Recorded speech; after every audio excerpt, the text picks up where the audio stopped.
Hello বন্ধুরা, welcome back to our channel. আশা করি তোমরা সবাই ভালো আছো, আমরাও খুব ভালো আছি। আরও একটা নতুন ভিডিও নিয়ে তোমাদের সামনে হাজির হলাম।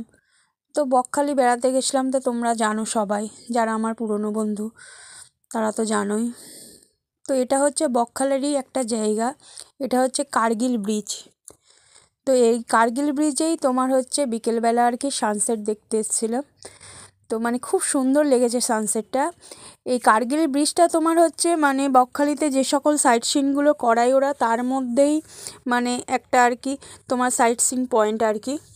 কিন্তু আমরা এই সানসেটটা দেখব বলেই হচ্ছে কার্গিল ব্রিজে আবার আলাদা করে আর কি গাড়ি ভাড়া করে এসেছি।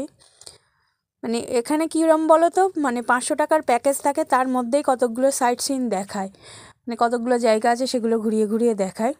তো সেইটার একটা ভিডিও তোমাদের সাথে অবশ্যই আমি পরে শেয়ার করব। তো তার মধ্যেই একটা হচ্ছে এই কার্গিল ব্রিজ। তো কার্গিল ব্রিজের সানসেটটা তোমার ওই টাইমে যদি আমরা ওর সাথেই দেখতে চাই তো দেখা যাবে না, সেই জন্য বিকেলবেলা আসতে হবে।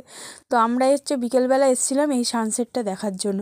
দেখো কি সুন্দর, দেখো সূর্যের আভাটা জলের উপর পড়ছে, এত সুন্দর লাগছে না ওখানে দাঁড়িয়ে, কি বলবো। ভীষণ সুন্দর লেগেছে এই জায়গাটা, মানে একটা অন্যরকম, যারা শুধুমাত্র বিকেলবেলা আসবে তারাই এটা অনুভব করতে পারবে। একটা টাইমিং থাকে, সেই টাইমের মধ্যে আর কি গেলে তোমরা সব থেকে ভালো আর কি দেখতে পাবে। আমরা এই 4:30, ওই 4:15, 4:30 দিকে গিয়েছিলাম। তো দেখো তখন হচ্ছে একবার সূর্যের মানে আভাটা জলের উপর পড়ছে, তার একবার মানে এটা দেখো, দৃশ্যটা শুধু দেখো। আর চারপাশে এখানে তোমার ছোটোখাটো দোকান রয়েছে, যেমন চা ঘুগনি এইসবের দোকান রয়েছে। এদিকে তোমার চানা আলু কাবলি সব কিছুরই প্রায় দোকান রয়েছে, কতটা বুঝতে পারছো জানি না। তো জায়গাটা খুবই সুন্দর। তো এটা আমরা যেদিন গেছি বকখালি, তার পরের দিনই বিকেলবেলা আর কি এই তোমার সাইট সিনটাই গিয়েছিলাম। তো এখানে আবার হ্যাঁ, শুধু চা কফি বললে ভুল হবে, এখানে আবার এইখানেও তোমার আর কি কার্গিল ব্রিজের এখানেও মাছ ভাজার আর কি দোকান আছে। তো বকখালিতে যেটা তোমার ফেমাস জানোই, ওই মাছ ভাজা। তো এখানেও মাছ ভাজার দোকান আছে। দেখো দীপশা আসছে পিছনে, আমার বাবা ওর বাবা সবাই আসছে। তো তখন আর কি মানে সেটা ঠিকমতো সূর্যাস্তটা ঠিকমতো হয়নি, মানে পুরো সিনটা শুধু একবার দেখো, আকাশটার কালারটা শুধু দেখো, মেঘগুলো, মানে এটা কি বলো তো, ছবিতে অতটা ভালোভাবে তোমাদের আমি বোঝাতে পারছি না, মানে সামনাসামনি দেখলে না এর যে দৃশ্যটা সেটা মানে অপরূপ, মানে বলে বোঝানো যাবে না, এত সুন্দর দৃশ্য। মানে আস্তে আস্তে সূর্যটা যে অস্ত যাওয়া আর কি, সূর্য আস্তে আস্তে ডুবে যাচ্ছে, আমরা তো সেইভাবে দেখতে পাই না মনে করো। তো মানে এটা যে শুধু এইটুকু দেখার জন্য, মানে এটা একটা পরম তৃপ্তি, এত সুন্দর লেগেছে এই সূর্যাস্তটা, কি বলবো। তো ভাবলাম একটু তোমাদের সাথে শেয়ার করি, আমার ভালো লেগেছে, আশা করি আমার বন্ধুদেরও ভালো লাগবে। তো দেখো অনেকেই এটা দেখার জন্য হচ্ছে এসছেন।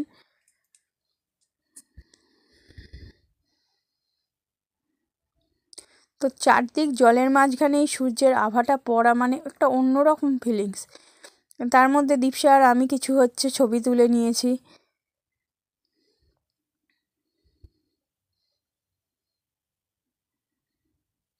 দেখো তোমাদের দাদা ভাই, আমি আর দীপশা তিনজনেই রয়েছি।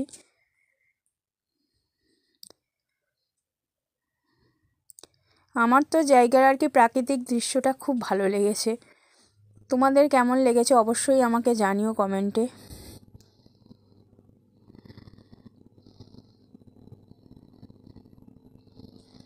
এইদিকে দেখো আমার মা বসে আছে।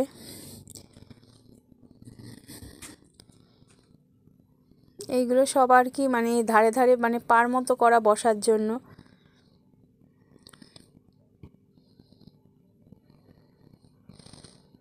দেখো সূর্যটা প্রায় অস্ত চলে গেছে, এবার হালকা দেখা যাচ্ছে।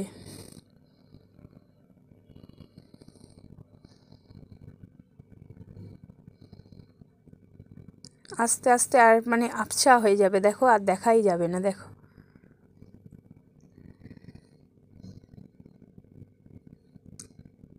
তো এইটাই মানে এই সূর্যের অস্ত যাওয়াটাই তোমাদের সাথে শেয়ার করতে মানে চেয়েছিলাম।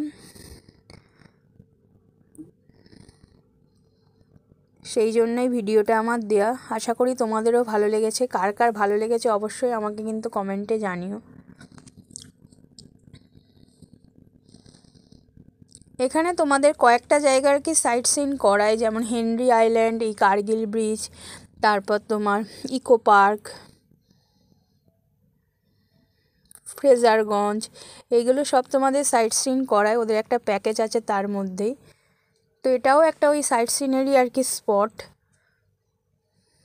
কিন্তু যদি কেউ এই সানসেটটা দেখতে যাও, আমার মতে বলে আলাদাভাবে আসাই ভালো, কারণ ওই টাইমের মধ্যে ওরা তো একটা টাইমের মধ্যে তোমাদের সব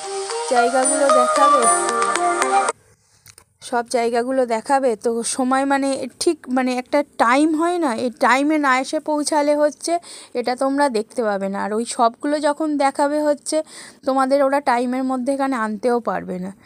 সেই জন্য যদি কেউ মনে করো যে বকখালি গেলে এই কার্গিল ব্রিজের আর কি এই সানসেট পয়েন্ট, এটা আর কি নাম দেওয়া, তো এখানে সানসেটটা আর কি দেখবে, তো আলাদাভাবে আসাই আমার ক্ষেত্রে মনে হয় শ্রেয়।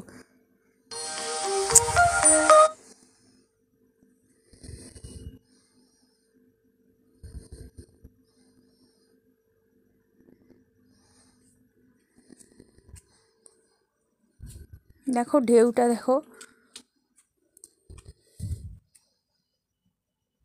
তো এটা আমাদের মানে টোটোভাবে আলাদাভাবে ভাড়া নিয়েছিল মনে হয় 150 টাকা এইখানে আসার জন্য, মানে যাতায়াতে ওরা ভাড়া নিয়েছিল 150 টাকা।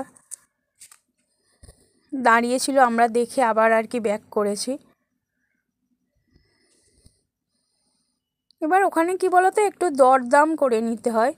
তোমার ওই প্যাকেজের ভাড়া ওরা কোনো কমাবে না, ওটা প্যাকেজটা একটা ফিক্সড এইগুলো যেহেতু খুচকাচ আর কি যাতায়াত করা, তো এইগুলোই তোমরা বার্গেনিং করে নিতে পারো। এখানে টোটোর চলাচল আর কি প্রচুর। আর এই দেখো এই বৌদির দোকান থেকে আর কি আমরা চানা কিনেছিলাম, মানে খুব সুন্দর চানাটা বৌদি বানিয়েছিল, এত সুন্দর চানাটা টেস্ট করেছিল, মানে দামটা একটু বেশি, এখানে চানার প্লেট তোমার 25 টাকা করে নিয়েছিল, কিন্তু টেস্টটা অসাধারণ আর কি টেস্ট করেছিল। এখানে পরপর এরম তোমার 3-4টে আর কি চানা, মানে ঝালমুড়ি মশলা মাখা যেটাকে আমরা বলি, আলু কাবলি, সেই সবের দোকান ছিল আর কি। তো মানে ভীষণ মানে আমার খুব ভালো লেগেছে এনার চানার টেস্টটা। তো আশা করি ভিডিওটা তোমাদের ভালো লেগেছে, বিশেষ করে এই সানসেটের এই দৃশ্যটা, এটাই আমি দেখাতে চেয়েছিলাম। তো কার কার ভালো লেগেছে অবশ্যই আমাকে কমেন্টে জানিও, আর পুরোটা দেখো ভিডিওটা।